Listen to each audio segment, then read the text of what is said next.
पुंडलिक वरदे हरी विठ्ठल श्री ज्ञानदेव तुकाराम। पंढरीनाथ भगवान की जय। प्रभु रामचंद्र भगवान की जय। पवनसुत हनुमान की जय। उमापति महादेव की जय। अवधूत चिंतन श्री गुरुदेव दत्त वासुदेव हरि। श्री नवनाथ महाराज की जय। श्री गणेशाय नमः। श्री सरस्वती नमः। श्री सद्गुरु रामचंद्राय नमः। श्री गुरुभ्यो नमः। असं सिद्धांचं बोलणं ऐकलेलं आहे आणि नामधारक विनवणी करू लागलेला आहे की नृसिंहवाडीचं जे महिमान आहे ते कशा पद्धतीचं आहे म्हणून सांगू लागलेले आहेत। श्रीपाद हे गेले नाहीत असं म्हणतात, मग त्यांचे अवतार झाले, ते सर्व विस्तारानं मला निरूपण करावं। त्यावेळेला सिद्ध नामधारकाला गुरु महिमा काय विचारतोस? अनंत रूपानं विश्वव्यापक तो परमात्मा आहे, पुढे कार्य करण्यासाठी अवतार धारण करणारे आणि गुप्त वेशानं त्याच नृसिंहवाडी क्षेत्रामध्ये श्रीपाद श्रीगुरु राहिले। भार्गवाचा अवतार, परशुरामाचा अवतार, अद्यापवरी या पृथ्वीवरती अनेक अवतार झालेले आहेत। सर्वाठाई वास असलेले मूर्तिमंत एक नारायण त्रिमूर्तीचे 3 गुण, स्थिती आणि प्रलय भक्तजनांना तारण्यासाठी ऋषिकेशी अवतरतो। शाप देत दुर्वास ऋषींच्या कारणासाठी, दुर्वास ऋषींनी शाप दिला म्हणून ऋषिकेशी भगवंतांनी अवतार घेतले।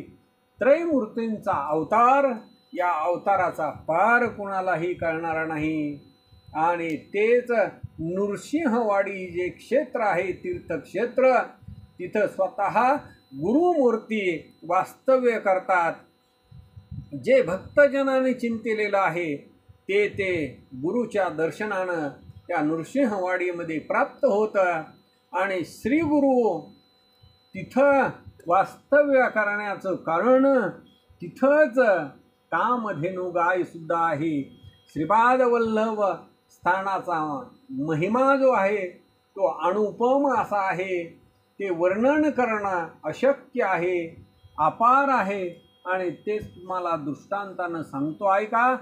तुला सांगण्याचं कारण म्हणजे गुरुभक्ती ही व्यर्थ कधीच जात नाही आणि म्हणून निर्वाण असे ते आपल्या भक्ताची वाट पाहत असतात। म्हणून दृढतर भक्ती करावी। भक्ती करत असताना धीर धारण करावा, गंभीरपणानं करावे। इहलोकाच्या ठिकाणी आणि परलोकाच्या ठिकाणी पैल पार होण्यासाठी, सौख्य प्राप्त व्हावं याच्यासाठी भक्ती ही धैर्यानं करावी। याच्याच कारणासाठी एक दृष्टांत सांगतो ऐक। काश्यप गोत्रामध्ये एक ब्राह्मण, त्याचं नाव वल्लभेश होतं। अतिशय सुशील आचारवंत असा तो ब्राह्मण होता। तो व्यापार करून आपलं पोट भरत असे। प्रत्येक वर्षी तो नरसिंहवाडीला यात्रेसाठी येत असे आणि श्रीपाद श्री गुरूंचं दर्शन घेत असे। असं होत असताना तो जो व्यापारी आहे, तो व्यापारी त्यांना अतिशय गहन असा नवस केला की या करवीर नरसिंहवाडी पूर्व क्षेत्रामध्ये नरसिंहवाडीमध्ये ब्राह्मणांना मी इच्छा भोजन घालीन।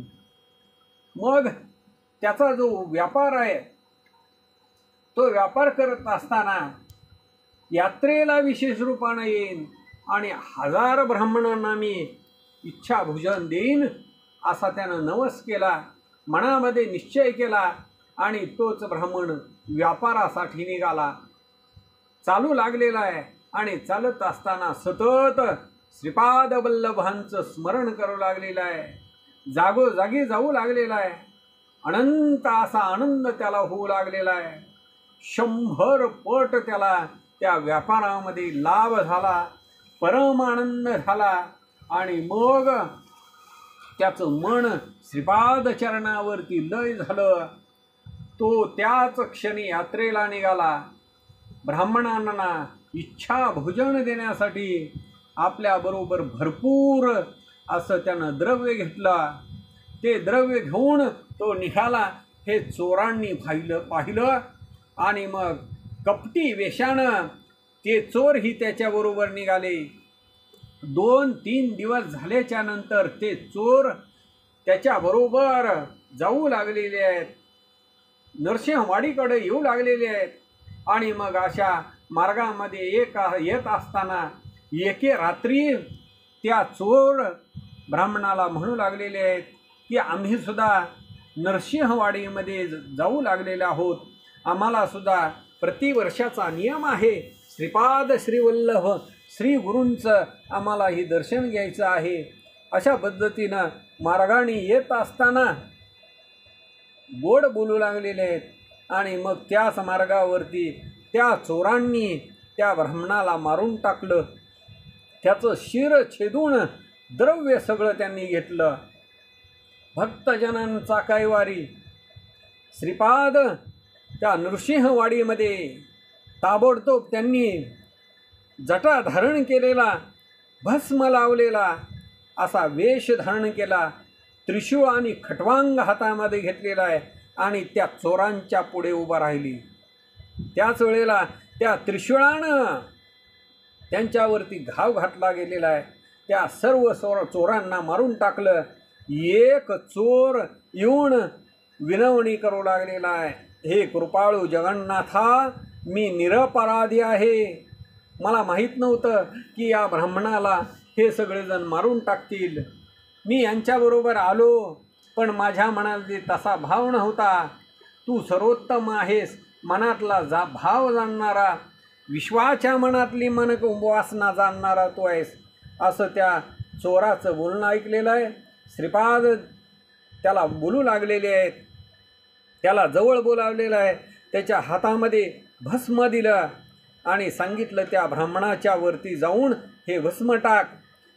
मग त्याच वेळेला मंत्र उच्चार केलेला आहे आणि मंत्राचा उच्चार करून विभूती त्या ब्राह्मणाच्या गळ्याला लावली गेलेली आहे. ब्राह्मण तात्काळ सजीव झालेला आहे. अशा पद्धतीनं सूर्य उदय झाला. श्रीपाद गुप्त झाले. तो तस्कर त्या ब्राह्मणाच्या जवळ राहिला. सूर्य उदय झाल्याच्या नंतर ब्राह्मण त्या चोराला विचारू लागलेला आहे, म्हणू लागलेला आहे, तू मला का धरलं गेलेला आहेस? या चोरांना कुणी मारलं गेलेलं आहे म्हणून विचारू लागलेला आहे. त्यावेळेला त्या तस्करांना त्या ब्राह्मणाला सांगितलं की एक तपस्वी आला होता आणि अभिनव अशी कथा झालेली आहे आणि त्या तपस्वियानं त्रिशूळानं या चोरांना मारलेलं आहे. तुझ्या निमित्तानं माझं रक्षण केलं आणि म्हणून माझ्या हातानं मी तुला धरून बसलेलो आहे. मी माझ्या हातामध्ये दिलेली विभूती तुला लावली आणि तुझा हा देह जिवंत झाला. म्हणून तू इथं माझ्याजवळ आहेस आणि इथंच तो तपस्वी जटाधारी भस्म अंगाला लावलेला तोच भगवंत इथं उभा होता. मला माहीत नाही ते मुनी कोण होते, ते बलवान होते, त्यांनी तुझ्या प्राणाचं रक्षण केलं आणि म्हणून ते निश्चितपणानं शिवशंकर असतील. भस्म अंगाला होतं, जटाधारी होते, तुझी भक्ती पाहून ते धावून आले असतील. असं चोराचं बोलणं ऐकलं. त्या ब्राह्मणाला विश्वास पटला गेलेला आहे. तस्कराजवळचं ते सर्व द्रव्य घेऊन ते नृसिंहवाडीला गेले. नाना प्रकारानं ब्राह्मणांची पूजा केली, श्रीपाद श्रीगुरूंची पूजा केली. ब्राह्मण भोजन 1000 ब्राह्मणांना ब्राह्मण भोजन घातलं आणि अनंत भक्तीनं अतिशय प्रेमानं श्रीपादुकांची त्यानं पूजा केली. अशा पद्धतीनं अनंत भक्तजन मिळून श्रीपाद श्रीगुरूंची सेवा करतात. नृसिंहवाडी हे अतिशय प्रख्यात असं तीर्थक्षेत्र आहे. त्याचा महिमा अपार आहे. सिद्ध नामधारकाला सांगू लागलेले आहेत. तो मनामध्ये संशय धरू नको. श्रीपाद श्री गुरु हे अदृश्य रूपानं आज देखील त्या नृसिंहवाडीमध्ये आहेत. पुढे अवतार होणे आहे म्हणून याचसाठी ते गुप्त रूपानं तिथं आहेत. अनंत रूप नारायणाचे आहेत. अशा पद्धतीनं श्रीपाद वल्लभ मूर्ती लौकिकासाठी ही ख्याती केली गेलेली आहे. आणि पुढं नृसिंह सरस्वती हा विख्यात अवतार झाला. म्हणून सरस्वती गंगाधरो ग्रंथकर्ते कथेचा विस्तार करून सांगू लागलेले आहेत. आणि हे गुरुचरित्र मनोहर आहे. सर्व कामना, सर्व मनोकामना, सर्व मनोरथ पूर्ण करणारं. इति श्री गुरुचरित्र परमकल्प कथाधरो श्री नृसिंह सरस्वत्युपाख्याने सिद्धनामधारक संवादे भक्त संकट हरणम नाम दशमो अध्याय गोढा. श्री दत्तात्रेयार्पितमस्तु. कुंडलिक वरदे हरिविठ्ठल श्री ज्ञानदेव तुकाराम. पंढरनाथ भगवान की जय. प्रभु रामचंद्र भगवान की जय. पवनसुत हनुमान की जय. उमापति महादेव की जय. अवधूत चिंतन श्री गुरुदेव दत्त. श्री नवनाथ महाराज की जय.